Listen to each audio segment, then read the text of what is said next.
Makledongo. But one non call Agbado. Alabana Noida, Fiara, and Bobamania, Yaman of them or Toku the German. Yaso, Kala, Yellow, Vivia, Shipioli, not so much in the father, I can't tell you, Clothy. I cannot the papa your boy. I mean, a soul, I hear when you know, but I'm not telling you about accident. I feel like here, Emmanuel Bloma. Then you go, I fear a diploma to the governor, presidential days. We have a Pagola Shimane, a Pagola Niamane. So, Puku the German, not a young man and money there. Cannot be Banco Hella Shima.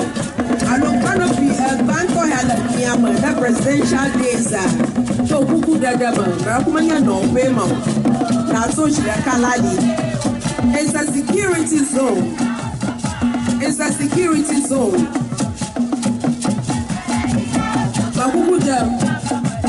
If you are seated on the first canopy at the left of the dais, or the first canopy on the right of the dais, please, I'll pray yourself that you leave that place before the police come near you. The people that are asking you like your phone.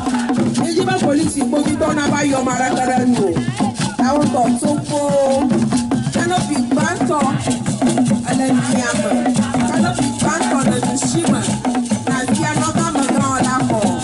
But the people are so cool.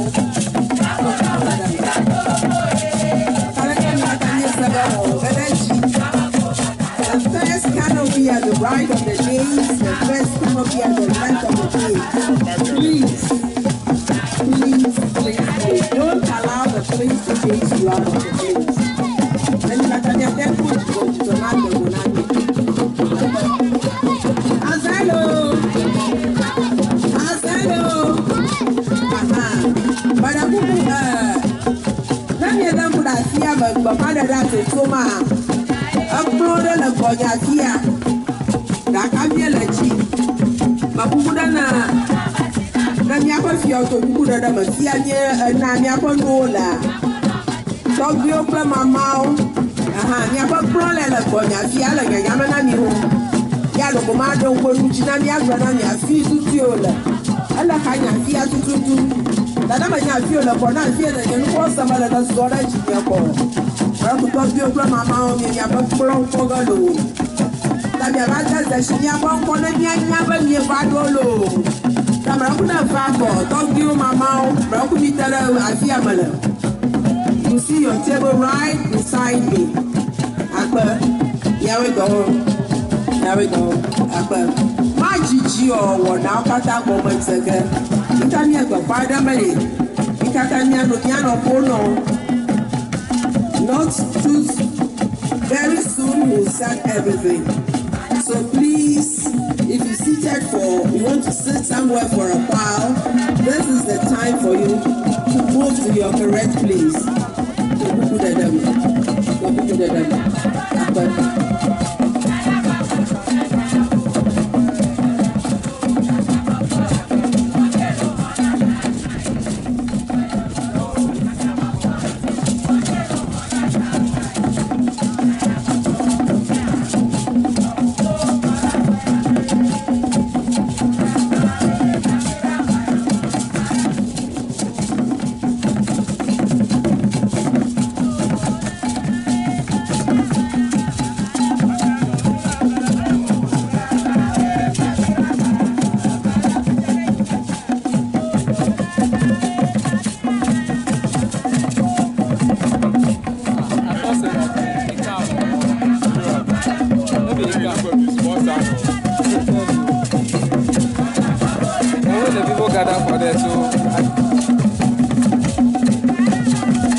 Yago nyanglo tuko mabio. Eshada mentowe oga. Ubio la toma. Onya ni sobla udiocho anglo fiara nyigba. Dongo anglo fiara nyigba gajovio. Ora donami. Ago anglo fiara nyigba. Ni sobla udiocho. Na baba ocha babacho petromu ashidamna songya lo panu wanaoma ya ta kuna otoke.